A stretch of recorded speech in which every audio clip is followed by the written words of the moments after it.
આકાશવાણી ભુજ સમાચાર કલ્પના શાહ વાંચે છે. નમસ્કાર. પ્રધાનમંત્રી નરેન્દ્ર મોદી દ્વારા ચેન્નઈ ખાતેથી દેશમાં પ્રસાર ભારતીના 12 એફએમની ક્ષમતા વધારી તેનો શુભારંભ કરવામાં આવ્યો હતો, જેમાં ભુજ આકાશવાણીના 20 કિલોવોટની ક્ષમતા સાથેના સામત્રા ખાતેના એફએમ ટ્રાન્સમીટરનો વર્ચ્યુઅલી શિલાન્યાસ કરાયો હતો. ભુજ એફએમ ટ્રાન્સમીટરની 20 કિલોવોટની ક્ષમતા થઈ જતાં ટાવરની 200 કિલોમીટરની ત્રિજ્યાના વિસ્તારના લોકો તેનો ટૂંક સમયમાં લાભ લઈ શકશે.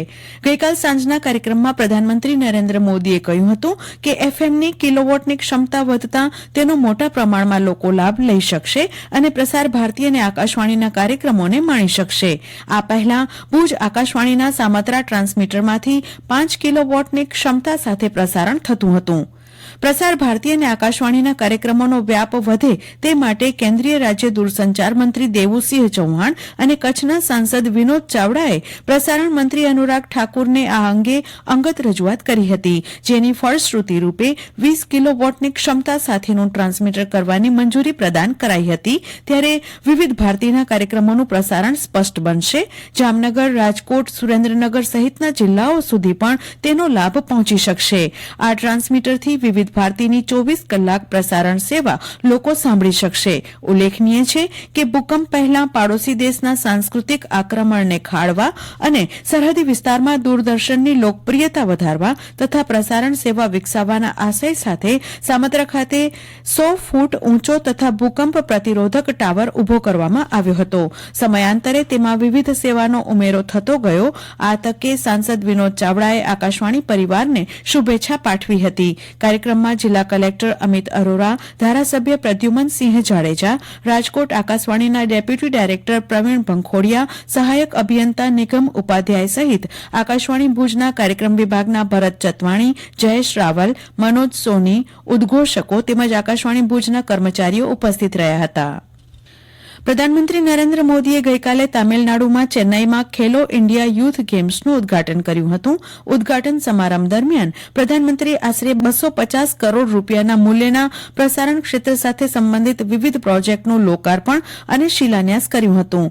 8 રાજ્યોમાં 12 આકાશવાણી એફએમ પ્રોજેક્ટ્સ અને જમ્મુ કાશ્મીરમાં 4 ડીડી ઉપરાંત પ્રધાનમંત્રીએ 12 રાજ્યોમાં 26 નવી એફએમ ટ્રાન્સમીટર પરિયોજનાઓનો શિલાન્યાસ કર્યો હતો. અયોધ્યામાં રામલલ્લાની પ્રાણ પ્રતિષ્ઠા સમારોહની તૈયારીઓ અંતિમ ચરણમાં છે. ઉત્તર પ્રદેશના મુખ્યમંત્રી યોગી આદિત્યનાથે અયોધ્યામાં તૈયારીઓની સમીક્ષા કરી હતી. દુનિયાભરમાંથી અયોધ્યાની મુલાકાતે આવનાર આમંત્રિત મહેમાનો માટે રહેઠાણ સ્થળ ટેન્ટ સિટીની પણ તેમણે મુલાકાત લીધી હતી. સમારોહને ધ્યાનમાં રાખીને અયોધ્યા સહિત સમગ્ર રાજ્યમાં સુરક્ષા વધારી દેવામાં આવી છે. દરમિયાન પ્રાણ પ્રતિષ્ઠા સમારોહ પહેલા ઘણી ધાર્મિક વિધિઓ કરવામાં આવી રહી છે, જેમાં દેવ પ્રબોધન, ઔષધ અભિવાસ, ગ્રહિતા અભિવાસ, કુંડ પૂજા અને અગ્નિદાહની સ્થાપનાનો સમાવેશ થાય છે. આ ધાર્મિક વિધિઓ 21 જાન્યુઆરી સુધી ગણેશ્વર શાસ્ત્રી દ્રવિડની દેખરેખ હેઠળ ચાલુ રહેશે. અસ્થાયી મંદિરમાં રામલલ્લાના દર્શન ગઈકાલે છેલ્લો દિવસ હતો અને આજથી 22મી સુધી રામલલ્લાના દર્શનની વ્યવસ્થા બંધ રહેશે.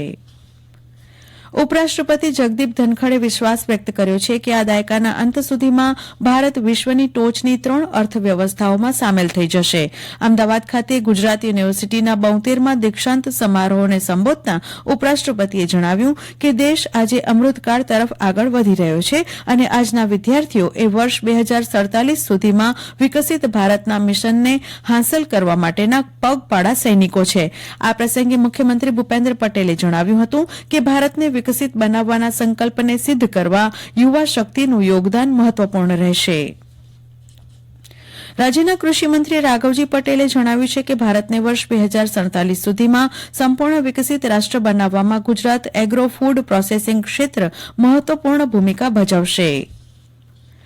વિનાશકારી ભૂકંપની 24મી વર્ષી નજીક આવી રહી છે, તેવામાં ગઈકાલ સાંજે ઉપરાઉપરી ભૂકંપના 2 આંચકા નોંધાતા ભય ફેલાયો હતો. અમદાવાદ સ્થિત સિસ્મોલોજી કચેરીના જણાવ્યા પ્રમાણે શુક્રવારે સાંજે 7:13 3.5 અને 7:17 1.5નો એમ 2 ભૂકંપના આંચકા નોંધાયા હતા. સંબંધિત કચેરીના જણાવ્યા મુજબ રિક્ટર સ્કેલ પર નોંધાયેલા આંચકાનું કેન્દ્રબિંદુ રાપરથી 24 કિલોમીટર પશ્ચિમ દક્ષિણે નોંધાયું હતું. અને આ સાથે આ સમાચાર બુલેટિન પૂરું થયું. નમસ્કાર.